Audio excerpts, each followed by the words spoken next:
জন্ম নিবন্ধন হারিয়েছেন? চিন্তা নেই, শুধু আপনার এনআইডি থাকলে জন্ম নিবন্ধন বের করতে পারবেন একদম ঘরে বসে। অনেকে জন্ম নিবন্ধন হারিয়ে পেলেন বা পুরানো কাগজপত্র থাকে না, অনলাইনে তথ্য খুঁজতে গিয়ে বিভ্রান্ত হয়। এই বিষয়ে এখন পর্যন্ত ইউটিউবে অনেক কম স্পষ্ট এবং সহজবোধ্য ভিডিও আছে। তো আপনারা কিভাবে জন্ম নিবন্ধন হারিয়ে ফেললে শুধুমাত্র এনআইডি দিয়ে আপনারা আগের জন্ম নিবন্ধন নম্বর বের করতে পারবেন, সেই বিস্তারিত নিয়ে আজকের মূল ভিডিও। তো চলুন কথা না বাড়িয়ে মূল ভিডিওতে চলে যাই। তো আপনারা এনআইডি থেকে জন্ম নিবন্ধন বাইর করার জন্য প্রথমে যে কোনো একটি ব্রাউজার সিলেক্ট করবেন। তো আমি ব্রাউজার হিসেবে গুগল ক্রোমকে সিলেক্ট করলাম। এরপর আপনারা গুগল ক্রোমে গিয়ে জাস্ট লিখবেন service.nid.com, এটা লিখে জাস্ট এন্টার প্রেস করবেন। এন্টার প্রেস করার পর দেখতে পাবেন আপনাকে বাংলাদেশ ইলেকশন কমিশনের যে সর্বপ্রথম ওয়েবসাইট আছে এটাতে নিয়ে আসবে। এই ওয়েবসাইটে আপনারা ক্লিক করার পর দেখবেন নিচে দিয়ে এখানে এনআইডি অনলাইন সার্ভিস নামে একটা অপশন আছে, জাস্ট এটাতে ক্লিক করবেন। ক্লিক করার পর দেখবেন আপনারা এখানে একটু নিচে স্ক্রল করলে দুইটা অপশন, একটা হচ্ছে রেজিস্টার করুন আর একটা হচ্ছে আবেদন করুন। তো যারা নতুন এনআইডি করে নাই, নতুন আবেদন করবে, তারা এটাতে আবেদন করুন, এটাতে ক্লিক করবে। আর যাদের আগে থেকে এনআইডি করা আছে তারা জাস্ট এই রেজিস্টার করুন অপশনে ক্লিক করবে। ক্লিক করার পর দেখেন আপনাকে আরেকটি নতুন পেজে নিয়ে গেছে। এখানে বলতেছে আপনাকে আপনার জাতীয় পরিচয়পত্র নম্বর অথবা ফর্ম নম্বর দিতে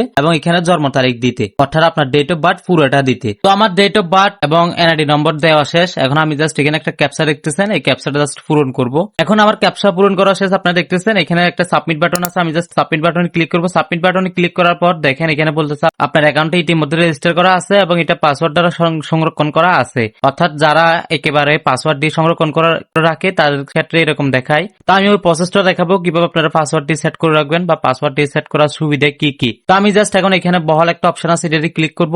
এখানে ক্লিক করার পর দেখেন আপনার বর্তমান ঠিকানা এবং স্থায়ী ঠিকানা চাচ্ছে। তো বর্তমান ঠিকানাতে আপনার এখানে দিতে হবে আপনার বিভাগ, এরপর আপনার জেলা, এরপরে দিতে হবে উপজেলা। তো আমি আমার বিভাগ, জেলা, উপজেলা দিয়ে দিলাম। এরপরে বর্তমান ঠিকানা এবং স্থায়ী ঠিকানা সেম, স্থায়ী ঠিকানার ক্ষেত্রে আমি আমার সেম ঠিকানা দিলাম। এটা কথা মনে রাখবেন, আপনারা বর্তমান এবং স্থায়ী ঠিকানা এটা যদি ভুল করেন তাহলে কিন্তু এটা আসবে না, এটা দেখাবে আপনার তথ্য ভুল হচ্ছে। তো ভুল দেওয়া যাবে না, যদি 2-3 বার ভুল দিয়ে থাকেন তাহলে এটা অফিস থেকে লক করে দিবে। লক করে দিলে পরবর্তী 24 ঘন্টা, 48 ঘন্টা বা 72 ঘন্টা পর্যন্ত আপনি আর অ্যাকাউন্টে লগ ইন করতে পারবেন না। আর অনেক সময় আমাদের বর্তমান ঠিকানা এবং স্থায়ী ঠিকানা মনে থাকে না বা ভুল হয়ে যায়, কখন কোথায় কি দিছি এটা মনে থাকে না। সেক্ষেত্রে আপনারা একটা কাজ করতে পারেন, আপনারা আপনাদের উপজেলায় যোগাযোগ করতে পারেন বা 105 একটা হট নাম্বার আছে এনআইডির, ওইখানে আপনারা কল করে যোগাযোগ করে আপনার তথ্য জেনে নিতে পারেন। বা আপনারা যদি কোনো পরিচিত বা কেউ থাকে আপনারা চাইলে একটা সার্ভার কপি বা সাইন কপি বাইর করে আপনারা এখানে সকল তথ্য দেখতে পারেন। ওই অনুযায়ী আপনারা তথ্যগুলো দেখে এখানে জেলা, উপজেলা, বিভাগ এগুলো দিলে খুব সহজে সংক্ষিপ্তভাবে হয়ে যাবে। তো আমার সকল তথ্য দেওয়া শেষ, আমার বর্তমান স্থায়ী ঠিকানা সব ঠিক আছে। এরপর আমি জাস্ট পরবর্তী বাটনে ক্লিক করব। পরবর্তী বাটনে ক্লিক করার পর আপনাকে যোগাযোগের তথ্য দেখাবে। ওই যোগাযোগের তথ্য দেখতে পারবেন, আপনার ইমেল থাকতে পারে বা মোবাইল নাম্বার থাকতে পারে, যেটা থাকুক ওইখানে আপনারা ওটিপি পাঠাবেন। যদি আপনারা দেখেন ওই ইমেলটা বর্তমানে ব্যবহার হচ্ছে না বা মোবাইল নম্বরটা বর্তমানে ব্যবহার হচ্ছে না, তাহলে এখানে একটা অপশন আছে যোগাযোগের তথ্য পরিবর্তন করুন। আপনারা এখানে ক্লিক করে বর্তমানে যেটা ব্যবহার করতেছেন ওইটা নম্বরটা বা ইমেলটা দিবেন। তারপর ওইখানে একটা ওটিপি যাবে, ওটিপিটা বলার পর আপনারা এখানে জাস্ট ওটিপিটা বসাবেন, বসায় জাস্ট সাবমিট বাটন বা পরবর্তী বাটন ক্লিক করবেন। এরপরে এনআইডি ওয়ালেট একটা অপশন আছে, আপনারা আপনার মোবাইলে এনআইডি ওয়ালেটটা ডাউনলোড করে নেবেন এবং এখানে আপনার ডেস্কটপে একটা এনআইডি ওয়ালেট আসবে। এনআইডি ওয়ালেটটা একটা স্ক্যানার থাকে, স্ক্যানারটা আপনার মোবাইলে স্ক্যান করে জাস্ট ব্যক্তির ফেস স্ক্যান করলে লগ ইন হয়ে যাবে। তো এখন আসি, আপনাকে প্রথমে বলছিলাম আপনার অ্যাকাউন্টে অলরেডি পাসওয়ার্ড দ্বারা সংরক্ষণ করা আছে, সুবিধা কি কি। আপনারা একটা জিনিস খেয়াল করবেন, দেখেন আপনার যদি অ্যাকাউন্ট সংরক্ষণ করা না থাকে পাসওয়ার্ড দিয়ে, তাহলে রেজিস্টার করতে হয়। রেজিস্টার আপনার নাম ঠিকানা লাগে, এরপর আপনার নম্বরে কোড যায়, এরপরে ফেস স্ক্যান করা লাগে, অনেক ঝামেলা। কিন্তু লগ ইন যদি অপশনটা আপনাদের পাসওয়ার্ড অর্থাৎ এনআইডি যদি পাসওয়ার্ডটা সেট করা থাকে, জাস্ট আপনারা আপনাদের এনআইডি নম্বরটা এবং পাসওয়ার্ডটা দিলে অটোমেটিক লগ ইন হয়ে যায়, আর কোনো কিছু করা লাগে না। তো আমার আগে থেকে অ্যাকাউন্টটা ইউজার আইডি এবং পাসওয়ার্ড সেট আপ করা আছে, যার কারণে আমার কষ্ট করতে হচ্ছে না। আমি জাস্ট ইউজার আইডি পাসওয়ার্ডটা দিয়ে এরপর একটা ক্যাপচা আছে, ক্যাপচাটা পূরণ করে জাস্ট লগ ইনে ক্লিক করবো।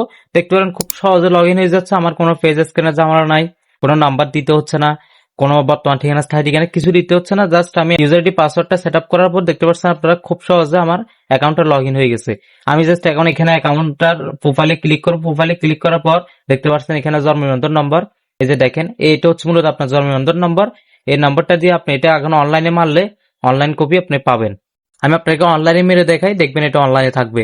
তো দেখতে পাচ্ছেন জ্যোৎস্না আক্তার, এটা আমি ওই এনআইডি থেকে জন্ম নিবন্ধন নম্বরটা কপি করে জাস্ট এখানে বসাইছি। তো এখানে এটা অনলাইন আছে, বাংলা আছে, ইংলিশ নাই। তো এটা ইংলিশের জন্য সংশোধন করতে হবে। এনআইডি সার্ভার থেকে আপনারা খুব সহজে চাইলে জন্ম নিবন্ধন নাম্বারটা বাইর করে নিতে পারেন। তো এই হচ্ছে হারানো জন্ম নিবন্ধন বের করার একদম সহজ পদ্ধতি। এই পদ্ধতিটা সবার জন্য দরকারি, তাই আপনারা ভিডিওটা বেশি বেশি শেয়ার করবেন এবং যাতে অন্যরা দেখে উপকৃত হয়। আর অবশ্যই সাবস্ক্রাইব করতে ভুলবেন না। ফেসবুক পেজ থেকে দেখে থাকলে অবশ্যই ফলো করবেন। আর ভিডিওটা বুঝতে কোনো প্রকার অসুবিধা হলে বা কোনো কিছু জানতে চাইলে অবশ্যই কমেন্ট করবেন। আর এর পরের ভিডিওতে আপনারা কি ধরনের তথ্য জানতে চাচ্ছেন তা অবশ্যই কমেন্টে জানাবেন। আজকের ভিডিও এই পর্যন্ত। সবাই ভালো থাকবেন, সুস্থ থাকবেন। আল্লাহ হাফেজ। সালামু আলাইকুম রহমতুল্লাহ।